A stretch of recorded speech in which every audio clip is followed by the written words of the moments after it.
لندنەوە دکتۆر عەلی ڕەزا نووریزادە بەرپرسی ناوەندی توێژینەوەی ئێرانی عەرەبی لە لەندەن لەگەڵمانە سەبارەت بە کاریگەری ئەنجامی دانووسانەکانی تاران واشنگتن لەسەر ناوچەکە. دکتۆر سوپاس بۆ ئامادەبوونی بەڕێستان، بەخێر بێن. ئێستا زیاتر باس لە شکستی ئەم گفتوگۆ و دانووسانە کرێ، ینی ئەگەر هاتوو ئەم دانووسانە شکستیانە کاریگەری لەسەر ناوچەکە چێ بێ؟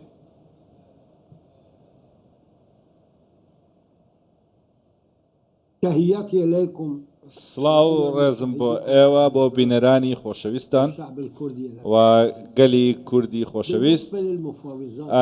لەبارەی گفتوگۆکانەوە تاوەکو ئێستا هەندێک ئاماژەمان پێگەیشتووە لەبارەی ئەوەی کە گفتوگۆکان بەرەو ڕێگایەکی گونجاو دەڕوا، بەڵام لە هەمان کاتا دەبێ ئەوەش هەڵبسەنجێنین ئاخۆ پابندیەکان و پێشبینیەکان چۆن دەبن.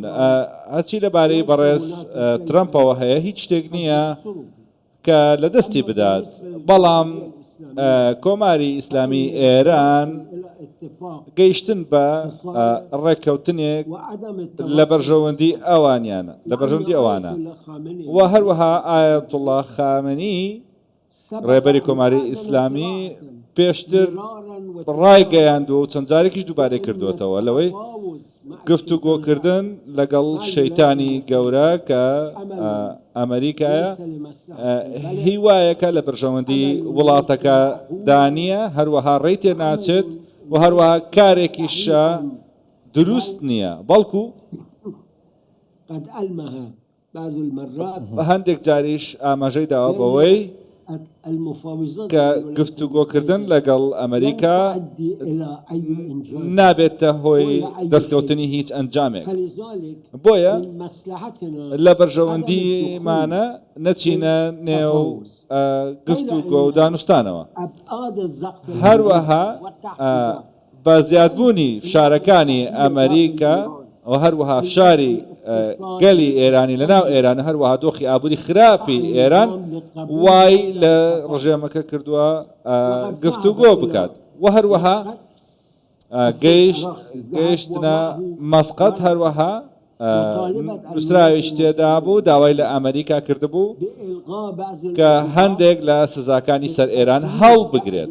باش هەروەها بەردانی هەندێک لەو پارانەی کە سڕ کرابوون لە ئەمریکا بەوەش ئەمریکا دکتۆر وێرانیە بینین ڕادەگرێت. عەباسی عێراقچیە بینین لە چین دەرەکەوێت، لە رووسیا دەرەکەوێت، رووسیا و چین بۆ ئەم گفتوگۆیە بۆ ئەم دانووسانە توانن چی بکەن بۆ تارە؟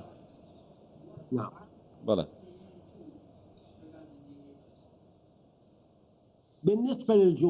ئەوەی لەبارەی ئێرانەوە هەیە، رووسیا کە پشتیوانی نیزامەکە دەکات، بە تایبەتی بەڕێز پوتین بە گفتوگۆکردن لەگەڵ ئەمریکا لەبارەی ئۆکرانیاوە و هەروەها ئێران دەکرێت ببێت بە کارتێکی براوە بۆ رووسیا و ئێرانیش دەوێت رووسیا ئەو کارتە چاڵک بکات.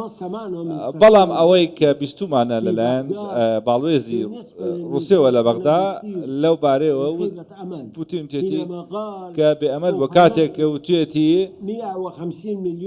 150 ملیۆن رووسی هەیە دێن بۆ پشتیوانی ئێران کاتێک ئەگەر دووچاری هێرش بووە. بۆیە ئێران ڕێکەوتنێک هەیە، بەڵام هیچ بەندێک لەو ڕێکەوتنەدا نابینین کە ڕێگە بە ئەوە بدات گونجاو بێ بۆ تەداخلکردن و پشتیوانیکردنی ئێران. بۆیە لە ڕووی سەربازیەوە ئێران بەتەنها بۆ ڕوبڕبوونەوەی ئەمریکا، بەڵام هەرچی لەبارەی دانوستانەوە هەیە بۆیە لایەنی رووسی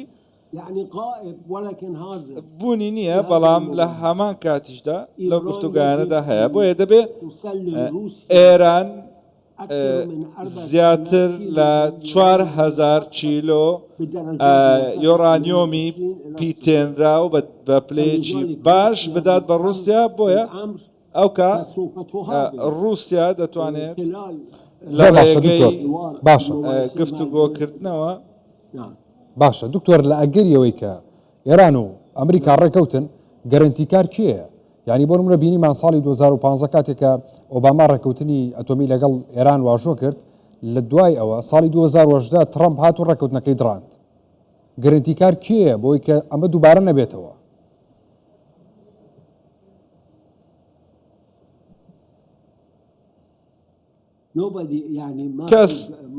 کەس ناتوانێت گرنتیدا، هیچ گرنتیەک نییە.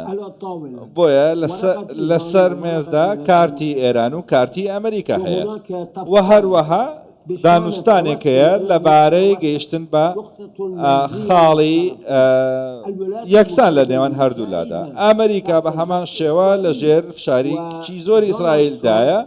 دۆناڵد ترامپ پێویستی بەوە هەیە کە لۆبی یەهودی، لۆبی جوولەکە پشتیوانی بکات. بۆیە باوەڕ ناکەم کە ئەمریکا و ترامپ واز لە ئیسرائیل بێنێ.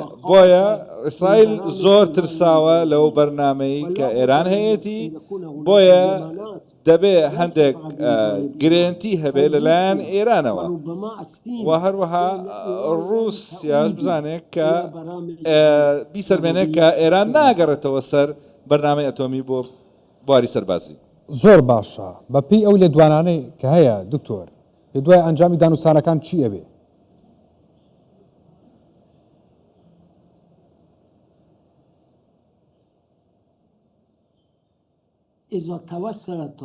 ئەگەر هاتوو هەردوو لا بگەنە ڕێککەوتن یان نیمچە ڕێککەوتن، ئەوە مانای ئەوەیە ترسی جەنگ لەو ناوچەیە دوور دەکەوێتەوە. بۆیە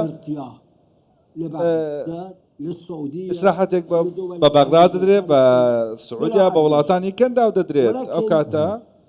بەڵام ئەگەر هاتوو دانوستانەکان سەرکەوتوو نەبوون، کەواتە ئەو کاتە ئیسرائیل ڕەنگە ئەمە بقۆزێتەوە بۆ هێرشکردنە سەر ئێران و وێرانکردنی ژێرخانی نەوەوی یان ناوەچی ئێران و دامەزراوەکانی. بێگومان ئێران ناتوانێت ڕوبەڕووی ئەمریکا ببێتەوە، هەر تەنانەت ئیسرائیلش.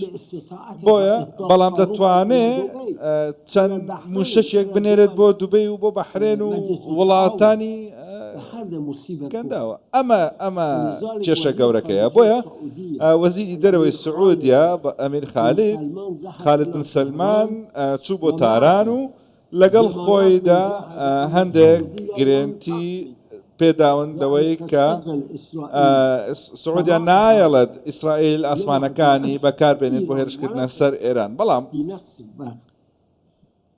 لە هەمان کاتدا سعودیا داوا لە ئێران دەکات بۆ ئەوەی بە وریایەوە لەگەڵ دۆخەکەدا هاوتەری بێ، بۆ ئەوەی بگەن بە شتێک وەکو ڕێککەوتنێک بەلایەنی کەمەوە. بەڵام لە هەمان کاتدا ڕێککەوتنێک دەبێت بە هەر شێوێک لە شێوەیەکان بێت بۆ ئەوە بێ کە جەنگ دوور کاتۆ لە ناوچە. باشە دکتۆر، فشارەکانی ئیسرائیل لەسەر ئێران هیچ لە ئەنجامی گفتوگەکان و شێوازی گفتوگەکان ئەگۆڕێ؟ بە کورتی بێ سوپاس دەکەم.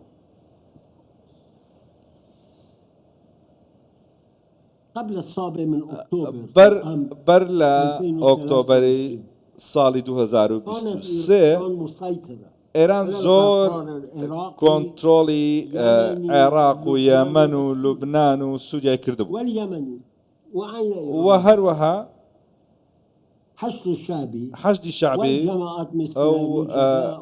ئەوانەی نوجەبا و حزب الله عێراقی و بزوتنەوەی بەدر و ڕێکخراوی بەدر، هەموو ئەوانە لە کۆتاییدا پێویستە بیر لە بەرژەوەندەکانی عێراق بکەنەوە.